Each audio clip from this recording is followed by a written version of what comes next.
Good afternoon, everyone, or good lunch, I should say. Um, Glad to be with you here today. Just give a little bit of a background here. Some of the resources today have come from a colleague at the University of Maryland, and some are my own resources. So hopefully, give you a good. And I've got a misspelling there. Apologize, and just give you a good background of sheep and goat enterprises. Now, I think I should probably preface my comments with something related to marketing. I think I often will recommend to people before they get into business with an enterprise, be it sheep or goat or poultry or cattle or whatever, that they figure out how they're going to market before they ever get into things. People don't need to, we don't want people to put forth a lot of capital, either in purchase of land or animals or facilities, and then question, well, how am I going to market my animals? And there are ways that you can do that, obviously, and we'll talk a little bit about that today. But that's something to think about before you get into business. So today we're going to talk a little bit about some sheep and goat enterprises. Primarily more targeted towards sheep than goats. Sheep and goats have a lot of similarities. They do have some differences, and we'll probably focus a little bit more on sheep than goats generally. What are some things you need to raise sheep and goats? And that would refer to housing and feed and fencing, things of that nature. What breeds you might consider getting started with. And you know how to go about getting started, and then back to that question I mentioned just a moment ago: economics and marketing. What are some? How should you get started? What should you be thinking about before you actually start to raise? Well, I think it's point out about sheep and goats. They are ruminant animals. They are not monogastrics. Monogastric is a one compartmented stomach, single stomach, simple stomach, just one compartment, kind of comparable to our stomachs. That's pigs and poultry. And then the ruminants, and sheep and goats are ruminants. And again, ruminants only have one stomach, but it has four compartments. Okay, the rumen, the reticulum, the omasum, and the abomasum. And I've got a slide in a second that'll point that out to you. And that would be cows, sheep, and goats, and what we'd call a pseudo-ruminant with more of a three-compartmented stomach, alpacas, llamas. And then, and they all ferment their feed in the rumen, okay? That's what the purpose of the rumen is in a ruminant animal. Feed gets fermented and broken down within the rumen and packaged into smaller units so it's digestible. That for that way is how our ruminants will make use of fiber, which simple stomached animals like pigs and poultry can't utilize fiber, but ruminants can utilize fiber because of the importance of the rumen. And then we've got what we'd call hindgut fermenters. That would be horses and rabbits. They have some fermentation that occurs in the cecum or in the large intestine, and they will do some breaking down of fiber in the cecum and the large intestine as well, not to the degree that a ruminant will, and that would be horses and rabbits, which we're not going to talk about today. I like to give a few advantages of the ruminant digestive system as we get going. As I mentioned a little bit already, they have the ability to digest cellulose or fiber. So the grass resources that you see in your pastures today starting to green up just a little bit, and within a month to 6 weeks, you're going to have actively growing a lot of actively growing forage. And again, that's something that a pig or poultry or you or me can't digest that, but a rumen can digest the fiber and the cellulose that's going to be growing out in the pasture. Maybe you heard us talking a little bit ago while we were getting ready about urea. Urea is a form of non-protein nitrogen, which can be converted into protein in the rumen. So any form of non-protein nitrogen can be turned into protein in the rumen. I'm not advocating feeding urea. It's kind of a risky thing to feed, but another advantage. Ruminants can supply their own B vitamins. So you or I or a pig or poultry has to have B vitamins supplemented in the diet, as well as vitamin C and vitamin K. So they can produce their own of those vitamins. They can detoxify some substances, generally, not all by any means, but there's some substances they can break down to take away the toxicity. Phytate is a compound that's present in feed grains, and they can break that down and make some nutrients such as phosphorus more available. Nitrates, when they're too high in the diet, can risk of death, abortions, death to an animal. And a ruminant has some ability to break down nitrates, not complete, but they have some ability. Other products like mimosine or oxalate, these are some other products that a ruminant can detoxify. And here's the big thing I like to say is they can convert low quality feedstuffs, which sometimes we feed some rather low quality hay to our animals. They can break that down into and turn that into high quality meat, milk, products, and they can also utilize other excess byproducts, like for example, brewer's wastes. Now I don't know if any of you are feeding brewer's waste to your sheep, but you probably could if they were included in the diet in the right fashion. And a ruminant can take resources like that and again turn them into meat, milk, and wool. And it's again, it's the unique bacterial and protozoal fermentations in the rumen that make that possible. That's an overview of a sheep's digestive tract. On the you can see up there towards the top points to the rumen. When feed is ingested by the animal, it initially goes into what's called the reticulum, and then from the reticulum it's kind of shared into the rumen. And after it gets broken down in the rumen, the animal does their cud chewing process, ferments, regurgitates, consumes again, chews again, and until finally you have a product that's broken down small enough to be able to go into the omasum. And in the omasum is largely a pouch that where water is removed. So when the feed comes out of the rumen into the omasum, a lot of the water is going to be removed. Then it'll go into the abomasum, which is really the true stomach. It's the stomach that kind of compares to ours and has some of the same functions that our stomach would. And then, of course, into the small intestine, large intestine, et cetera. So that's kind of the basic physiology of a ruminant. How large is a rumen? A rumen is about, in a sheep, it can be as much as 10 gallons.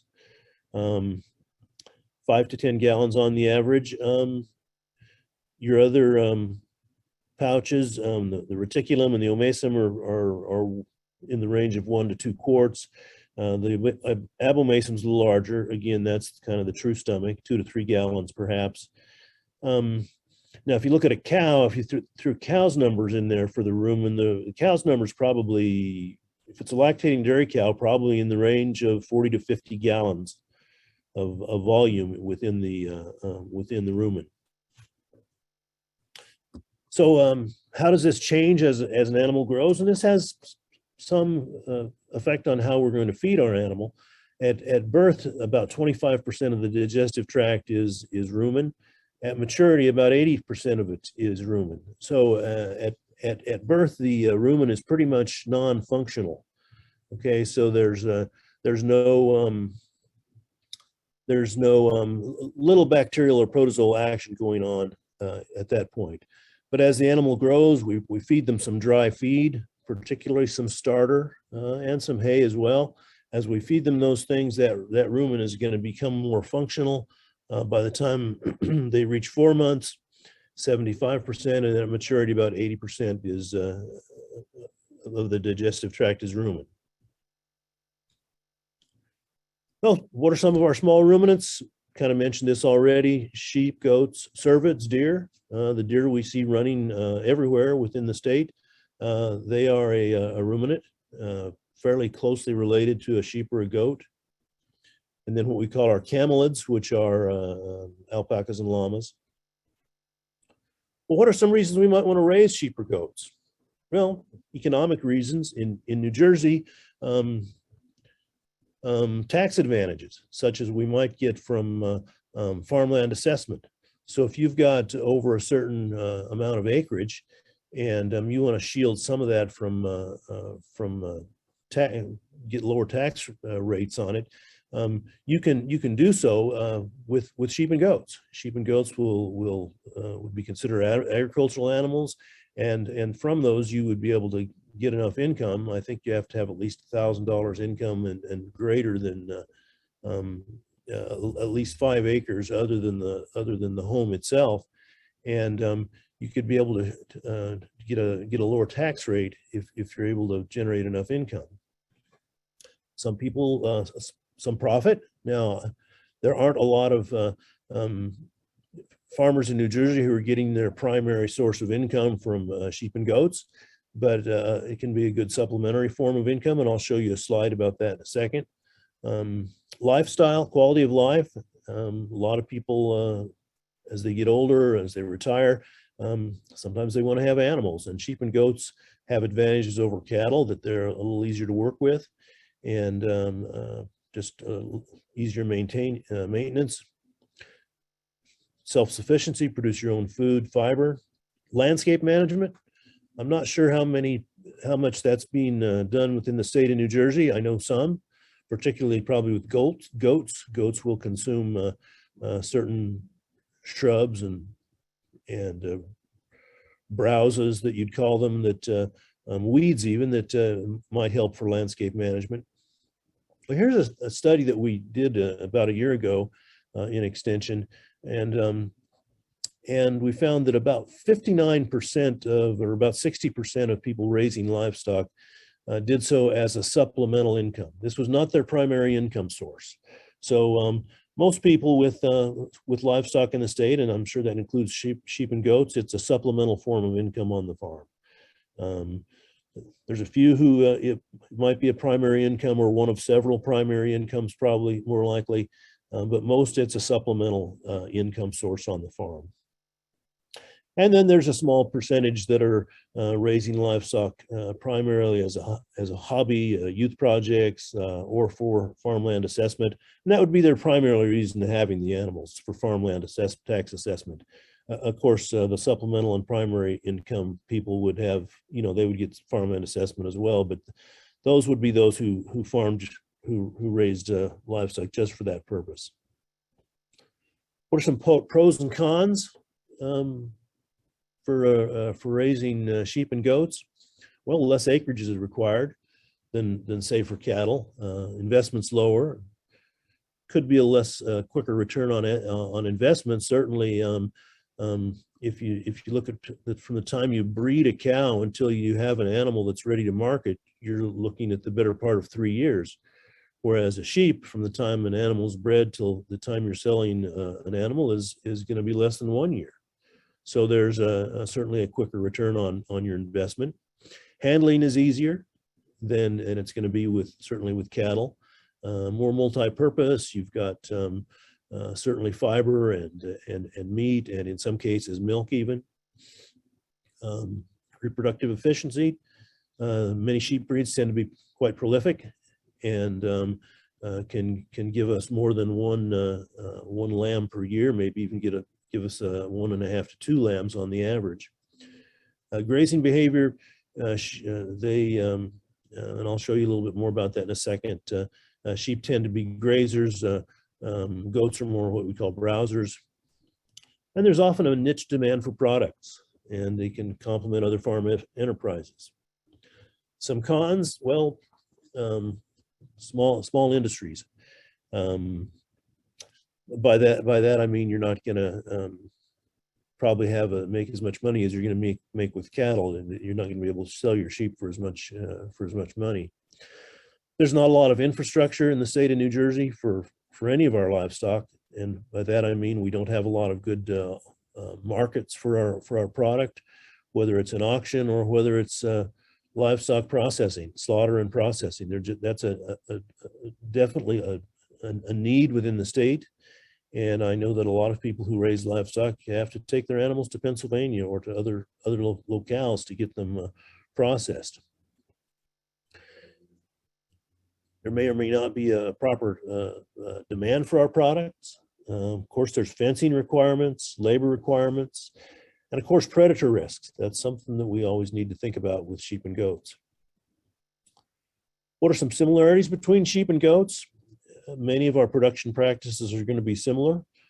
Behavior between the two species is different.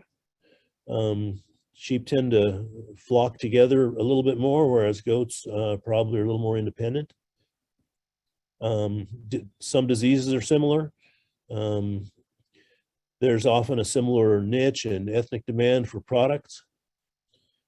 And there's several constraints to production that are similar for the two species. Prices, marketing can be an issue, predators and parasites.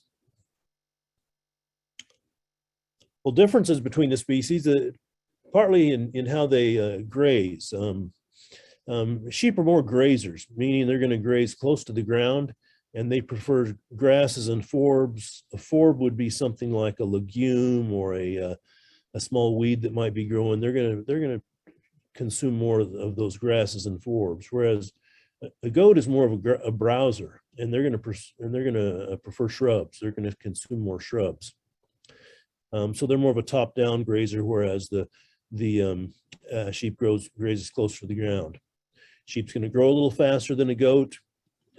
Sheep tend to produce better milk, higher butter, fat, and solids, whereas a goat will produce a little more milk.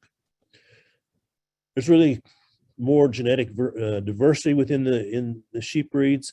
And we'll mention in a few minutes some breed resources. There's probably 50 different breeds that are available for sheep, whereas goats, it's a little more limited. Like I said, they're more flocking instincts. They stick together, group mentality. When one moves, they all tend to move. Whereas goats are a little more curious and independent. They will kind of find their own way and make their own. They'll stand on fences. They'll jump over fences. If you have something sitting in their lot, they're going to climb on top of it every time. Sheep are a little more traditional, and goats more of a new and growing industry within our state and with other states as well. What are some possible enterprises? Meat, of course, dairy, and we have both goat milk being produced as well as sheep milk produced in the state. Some fiber production, with the caveat right now, the problem with fiber currently is that the value of some of our wool products, unless it's a very fine wool product, is going to be very little value. There used to be other programs. The government had programs that they would buy excess wool and use it, but that's not really the case anymore. Some landscape management, and like I mentioned earlier, and agritourism. That's probably minor, but if you go to a lot of farm markets around the state, you might find that they have some sheep and goats that are present on the farm for people to attract people.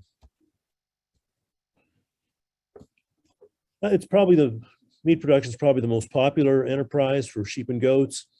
Primary income is from the sale of live animals for meat and or the sale of fresh, frozen, or processed products. Again, as I mentioned a few minutes ago, there's the disadvantage for sheep and goats of slaughter opportunities within the state. And there's a lot of people that are talking about that, about the possibility of putting a couple of slaughterhouses in the state of New Jersey. I don't know how that will work out, but there are people that are discussing that. And I think there's the challenge there is it takes quite a bit of critical infrastructure, not just money. It takes a substantial amount of money to build a plant or refurbish a plant, but then you've got to have labor requirements. You got to have people who are talented and skilled in butchering. So there's a lot of things to be hurdled. There's certainly an ethnic demand for our products, certainly during certain parts of the year, during Christmas, and well, during yes, Christmas and Easter, and certainly during some of the Jewish and Muslim holidays, there's a definite ethnic demand. Dairy production, primary income is from the sale of milk, cheese, and other products. I know of at least 2 sheep farms in the state who produce cheese. The breed they use is the East Frisian breed, and they produce milk, and then they produce cheese on those farms. In most states, operation must be certified grade A or B to sell dairy products for human consumption. I don't know of any place in New Jersey where that's being done. It's going to need to be processed properly. Certainly couldn't legally be sold raw. Probably needs its own marketing and development, because you're not part of the existing structure of marketing that occurs through the regular milk channels. About fiber. Fiber sales comprise a significant portion of the income from the enterprise, from sheep and goats. Wool, many kinds from sheep, mohair, Angora goats, also cashmere, and of course alpacas. Raise those for fiber as well. Prices in commodity market used to be called the wool pool. I guess it still is called the wool pool. We used to have a wool pool on campus, and when it came time to market wool in the spring or whenever it was, we would have trucks lined up for a quarter mile, bringing in wool to be sold at the pool. But again, currently the costs don't really cover production, so I'm not sure what happens to the wool. I was with a farm recently where they said all their wool from recent years was stacked in the haymow, I guess. Probably have to have some form of direct marketing to make a profit. Landscape management. This could be for your own property or someone else's property. You might get paid a fee for doing so. Kind of a turnkey operation for animals, transportation, fencing, and care. There might be some economic benefit. And I found this slide online recently, and goats help Southern California prepare for fire season by doing what they do best. And I've heard of this before, but goats are able to consume some of the broadleaf weeds and the understory of trees and bushes that often will burn during wildfires. So this particular company uses goats to remove dry brush and create fire breaks areas between buildings and wildlands that are prior would have been very high in flammable material, but they remove that. The goats help to remove that flammable material. Often this particular group brings in guard dogs to protect the sheep, to the goats in this case. Now, if sheep often graze a lot of the open range in the West as well, and they are present they're often parts of very large sheep operations with 10, 15, or 20,000 ewes, and those are often can be used as the same way. It can help remove some of that flammable underbrush and help to protect against wildfires. Agritainment, well, possible.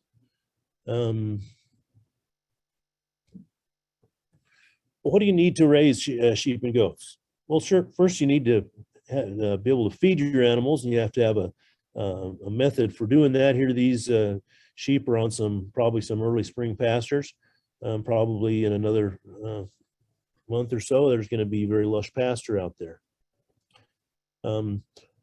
Feed resources, usually pasture and browse, browsing things more for goats, and grazing pastures for sheep.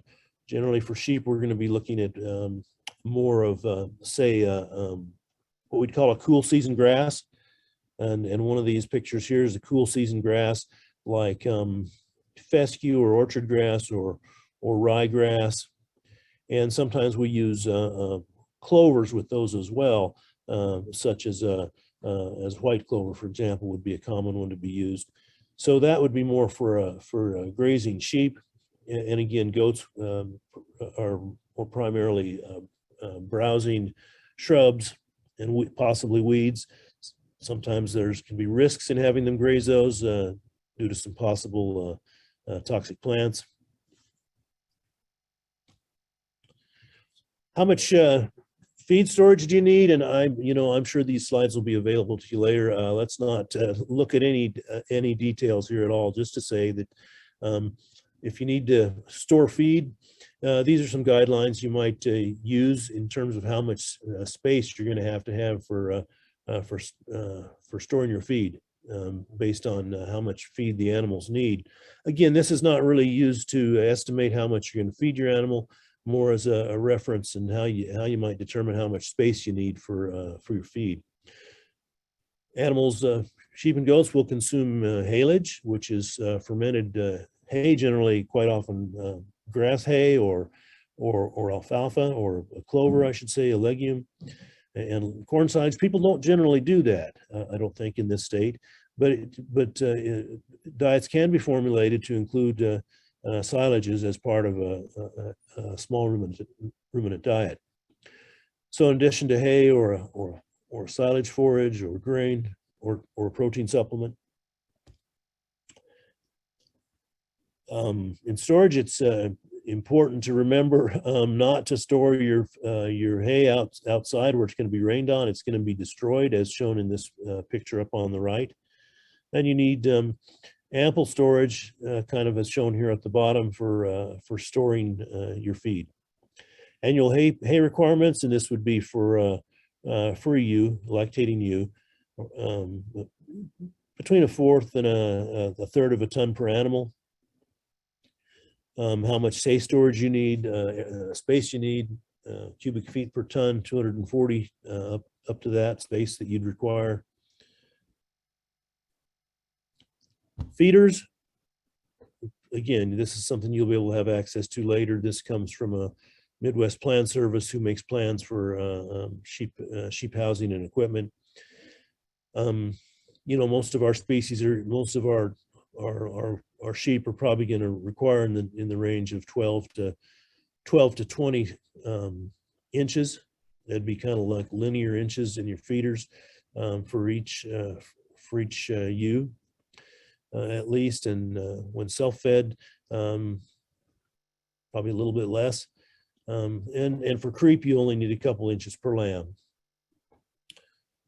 Water. What are some ways? And this is probably in some ways, this is I think it's probably your most important nutrient. If your animals aren't going to get enough water, the first thing they're going to stop doing is they're going to stop eating. And if you want your animals to produce and be productive, water is good, clean water is probably the first thing you need to be doing. If they don't get enough water, they're going to consume less feed. Buckets, troughs, tanks, tubs, all effective ways of watering animals. Automatic waters, this is something you might get cost sharing from the Natural Resources Conservation Service, as well as, and not just waterers. Fencing is another thing that you might, that the NRCS might cost share for as well. Again, some watering space numbers on the bottom. How many gallons? A ram will probably consume 2 to 3 gallons a day, or should have that much. A ewe or a ewe with lambs, up to 3 gallons per day.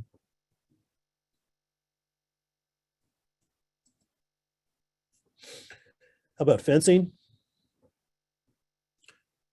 Okay, we want to keep our livestock contained, and we want to keep the predators out.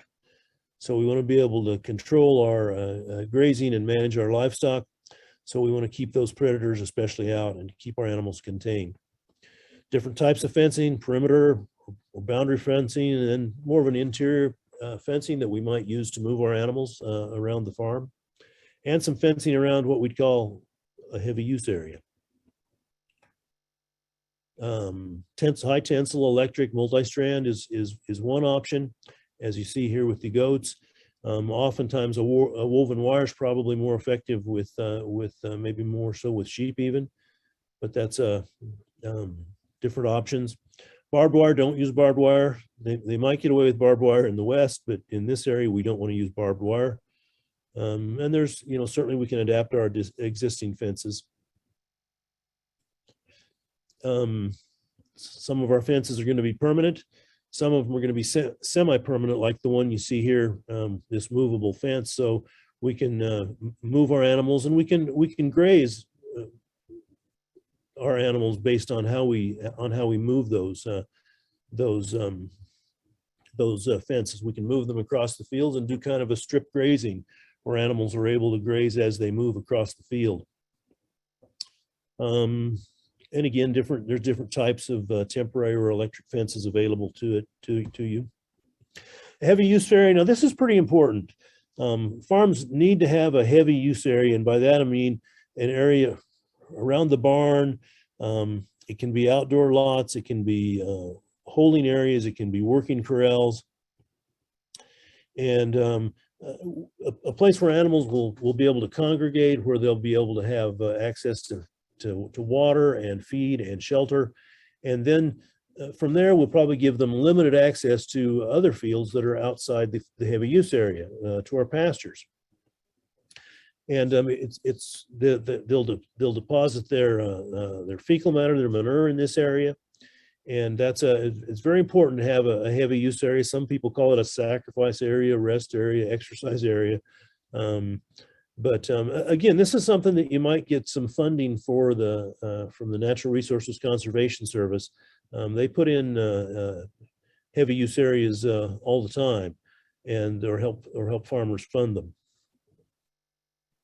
This is kind of an example. That little tan area in the middle would be our heavy use area, where there's shelter, where there's water, where there's feeders. And the animals would be kept there, and then as they had access, we would rotate them through these four pastures. So they'd always have access to that heavy use area, then they'd have access to each of those pastures in a rotational fashion. Housing and shelter. Of course, we've got to have housing and shelter for animals. We might have to want an isolation area for lambing or kidding, some feed storage, equipment storage for our own comfort. And again, the needs are going to vary by climate or production system. On campus, we have a variety of different housing for sheep and goats. But this one at the bottom here, we do have in one of our pastures, we've set up something similar to that, where when they're out on the pasture, when they're grazing, sheep will have access to something like that. Space requirements, how many square foot you're going to require, and that's going to depend on whether it's a dirt lot, which is probably going to need more than, say, an open shed or a confinement setting, or a dirt floor confinement is going to need the most, apparently, at least for a ram. So again, you'll be able to get access to these numbers through the slides.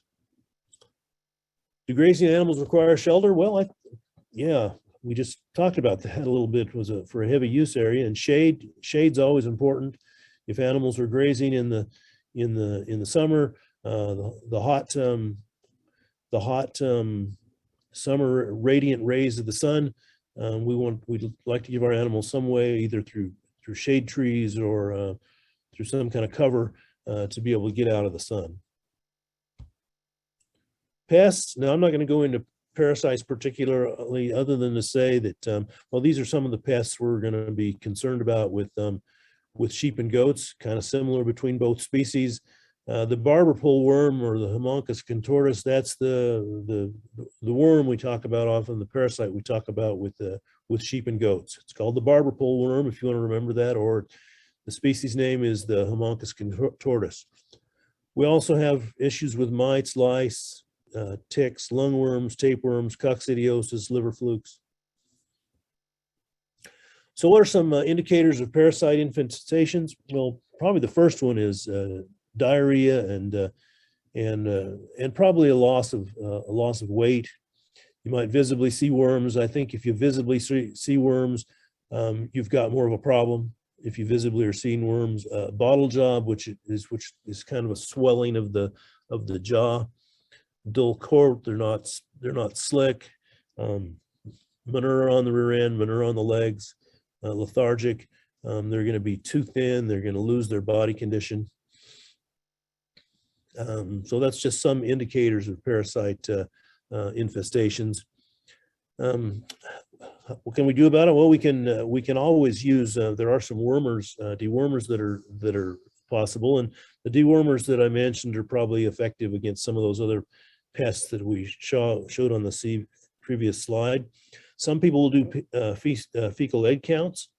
They'll count take fecal samples and count the eggs to determine how infested they are, and if they're infested at a high enough level, they will treat them. Rotating pastures is a good thing.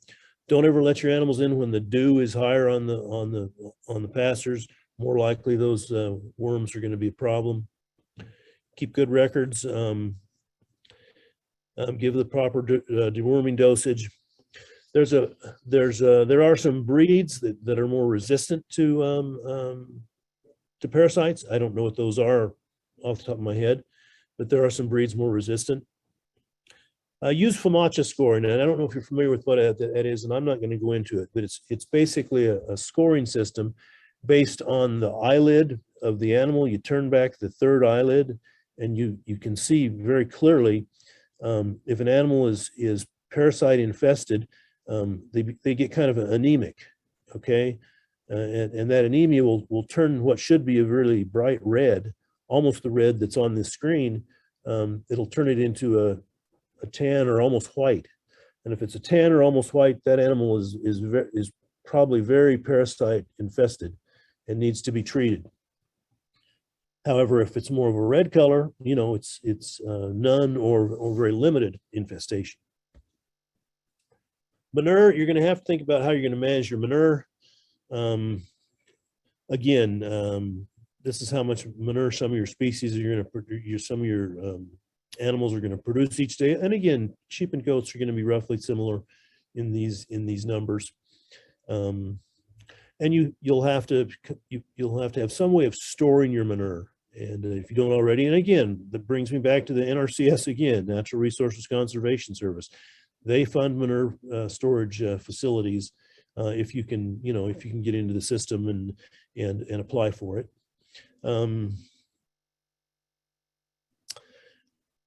What do you do with your manure?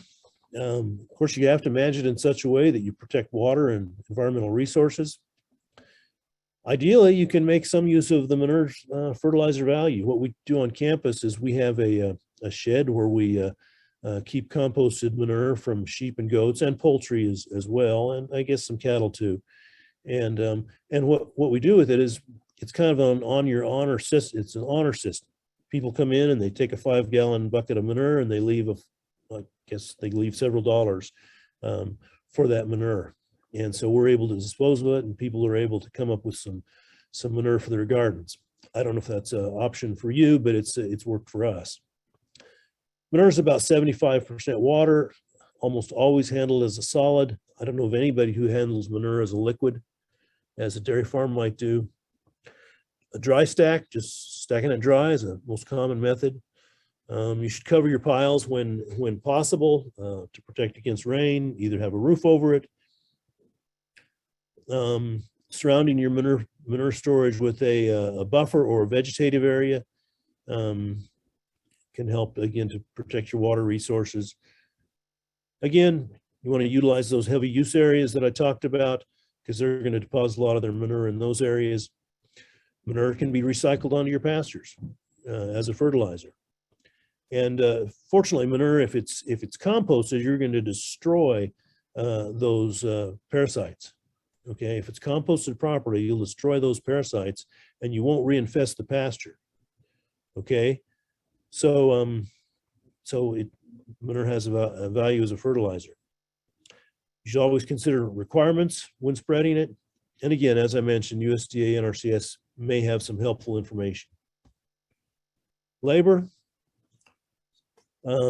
daily care, twice daily milking perhaps, annual shearing, pasture management, lambing, kidding, parasite control, hoof trimming, maybe some best management practices such as tail docking, dehorning, etc. when needed.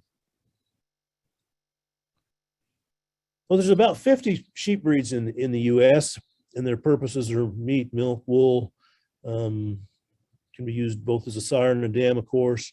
And we generally divide them as more of a wool type breed or a fine wool breed, and we're going to see some pictures of those in a second.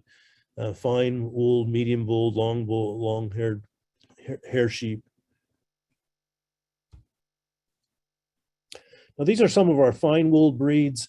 The Rambouillet, Delana Merino, Debouillet, Barula Merino, American Cormo. These are some of our finer wool breeds, and these probably tend to have, their wool probably tends to have a higher value than some of the other breeds, which may not have much value at all. It's the about 50% of the world's sheep population are fine wool based. They're often adapted to hot or dry climates, and they can be, you know, these are good hardy breeds. More of a long wool breed, the Border Leicester, Coopworth, Cotswold, Lincoln, Perrendale, Romney, Wensleydale. Not as high quality, larger fiber diameter, but does have probably higher yield. Medium wool, which is often more of a meat breed, and Suffolks are probably the primary, or it's the largest of the meat breeds, I believe. Hampshire, there are some Hampshires in our state as well. Cheviot, Dorset. Dorset's we have Dorsets on campus, both polled and horned, and Dorsets are good because they're not so much of a seasonal breeder as some of the other breeds. They will more of a year-round breeder, or you can get both fall and spring lamb crops. Again, the wool is even higher in fiber diameter and staple length. They primarily excel in meat production. The most popular breeds are the Suffolks, the Dorset, the Hampshire, and the Southdown. About 15% of the world's population. Medium wool, dual purpose. Now, some of these are dairy breeds. The East Frisian is a dairy breed. The Finn sheep are very prolific. You can see how prolific that Finn sheep is. The Polyway is a four-way cross that was developed out west. I guess you'd call these white-face breeds. And some of your hair sheeps, such as Katahdins or Romanovs. And this is a different market for the hair. There's different markets for the hair than there is for the wool. And some of your minor breeds. And some of these are what you'd call a heritage breed. So there really is a lot of diversity in the sheep, in the genetics of sheep, and probably more than there are in goats. Goat breeds, again, dairy, meat, fiber, and we have some minis as well. The meat breeds, probably the two main ones that I think of anyway are the boar and the myotonic. The boars are certainly probably the biggest and the most muscular of any of the goat breeds. The myotonics are a unique breed because they will startle easily, and when they startle, their joints go stiff and they will fall over. So hence they call them the Tennessee fainting goat. Their real name is the myotonic, and they are a meat breed as well. Also Kiko Spanish pygmies and Savannahs. The dairy goat breeds, The primary ones here are probably, the ADGA recognized, the Sonnens, the Alpines, Toggenburgs, Oberhasli, La Manches, and then some of our smaller breeds, such as the dwarf breed and the mini dairy goats. Fiber goats, the Angoras, Cashmeres, Pygoras, Kashgoras. The mini goat breeds, the Nigerian dwarf is a dairy breed, pretty small, and actually they produce a pretty high quality milk, very high in solids, very high in fats. I think of these other breeds, probably one of the better producers here. For example, the Sonnens are I think pretty good producers. I'm not sure they're the best producer, but they're good producers of milk. Now they will produce a milk that is higher in volume, but not as high in solids as the Nigerian dwarf. The Nigerian dwarf, very, very high solids, high butterfat, but not very much of it. Again, as I mentioned, a great deal of variation among sheep breeds, less so among goat breeds, especially for meat. The boar tends to be the main meat. Again, no perfect breeds. Some of the ones that we mentioned are very hardy that do quite well out in the Western range, but they may not do so well in the Northeast. All breeds have strengths and weaknesses.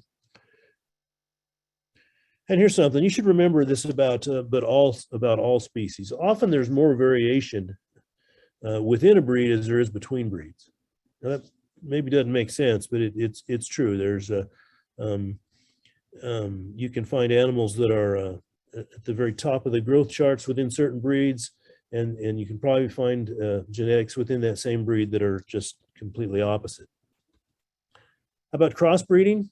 This needs to be systematic.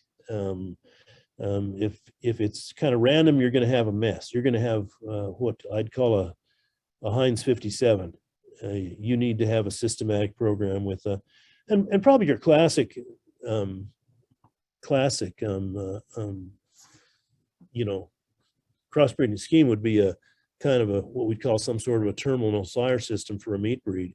We would have a mother breed that's maybe a cross of a couple of prolific mothers, and then she's crossed to a terminal breed, which gets more growth and meat production within the offspring.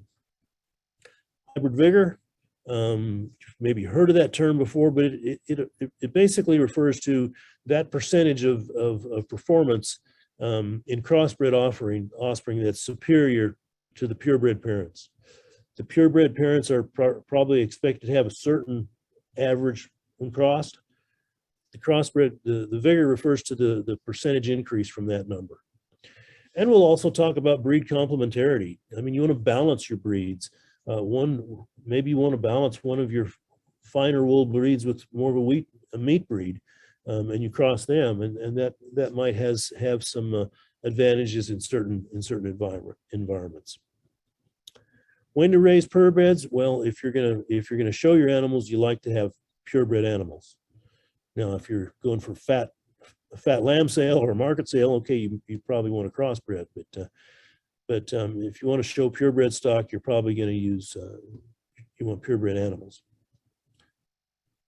Maybe you want to produce a certain type of fiber. If you want fine wool produced, you're going to want a fine wool breed. How do you get started? Again, I think you need to think back to what I mentioned at the very beginning about how are you going to market your animals before you even get started? What's your goal? Don't just go in kind of half thinking and be unprepared. Get your pastures and facilities ready before buying your goats, your sheep. Start small. Maybe your goal is to only have just a few sheep. Maybe someday you want to have 20 or 30 ewes. Obviously, start with healthy animals. Spend more money on the ram and the buck, obviously. Sources of breeding stock, go to good breeders, dispersal sales. Don't go to the local sale barn. Don't take anything that's free. You can almost expect when you do that, you're going to have some problems. Different places you can find, you can go to potentially find breeding stock. Smart marketing, and I've said it again, you know, determine your marketing plan prior to starting your operation. One thing I wanted to mention that I hadn't earlier, when you get started, find a good veterinarian. You need a good veterinarian, someone who can deal with you on a regular basis, who can you know, maybe even take your phone calls, and if they know your farm well enough, they can maybe even diagnose things over the phone. I've known of veterinarians who are helpful in that way. So find a good veterinarian, one who's willing to come and see your farm and help you come up with a parasite management plan. There's some nice plans you can come up with for that. Get a veterinarian to help you with that. Develop a relationship with a veterinarian, and veterinarian can help you if you ever have to use any antibiotics or any drugs. You have to have a relationship with the veterinarian to get drugs from the veterinarian. So consider that as well. Okay, that concludes my talk for right now, and I'd be certainly willing to take any questions. Hey, Mike, thanks for that excellent presentation. Yeah, Mike, good advice too on the vet. That's one that comes in a lot. Sure. Now that's a challenge, because there's some good vets in the state, but there are not enough of them, Sure. Especially for I think for sheep, goats, and your alpacas especially. I think there's a need for good quality vets, and there are some good vets out there. You just have to find them. I will definitely share a resource on finding vets locally that we have on the new fact sheet. One of the first questions that came up was, do you have any comments about wethers? If you're going to market your animals, you probably you might want to have as a meat animal, you probably want to wether as they're going to perform better. Castrating them is going to result in better performance. They're going to gain better. They're going to fatten better than, say, maybe not than a ram lamb, but certainly better than a ewe lamb. And no, I would consider that. If that operation was specific to fiber, would you see the same benefits? Oh, for what? For wethers? Yeah. Oh, okay. Maybe that was the question. I'm sorry. It might be less of an issue with fiber breeds, but remember too, you're still going to have to market some animals. You're still going to have animals to market at the end of the day, even though you might be keeping some of them around the farm for you're keeping them for fiber.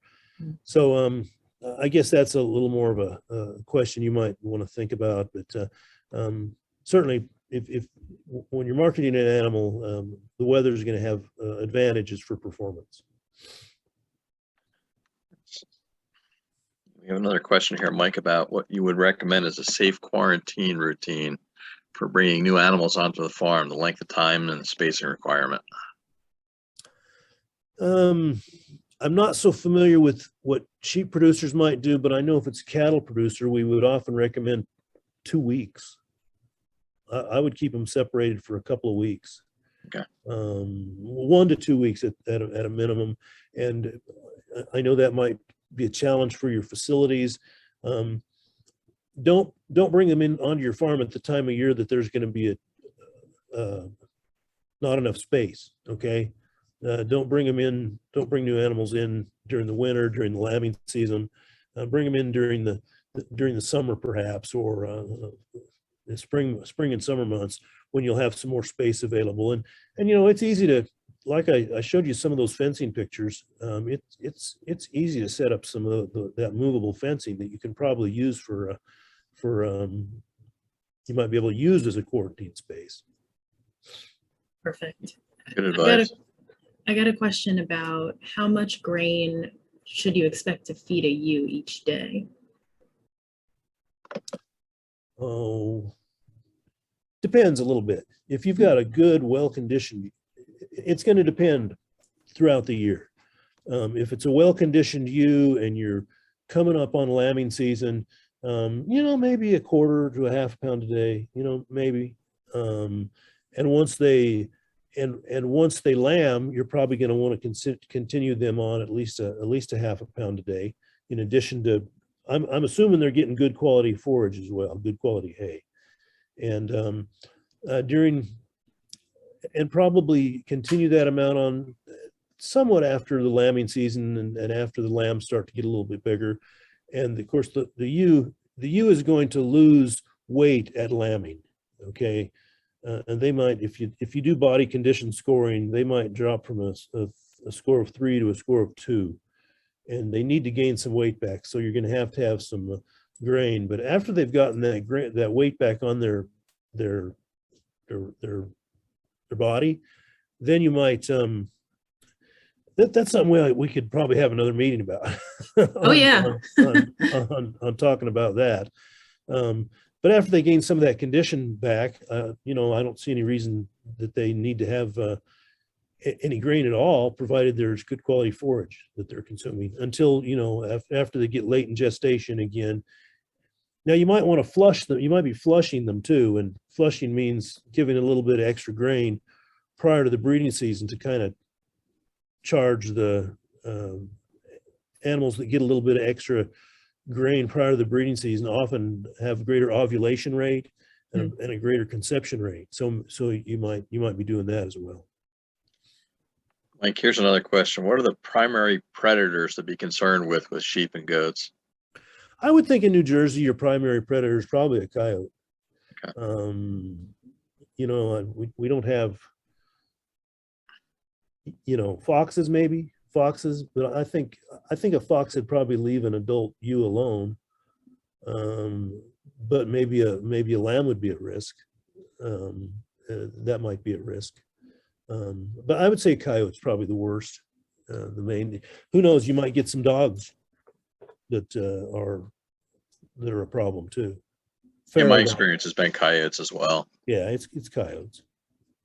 And you know, I was on a farm a few days ago that had a donkey, and the donkey was, you know, was protective against, in that case, coyotes.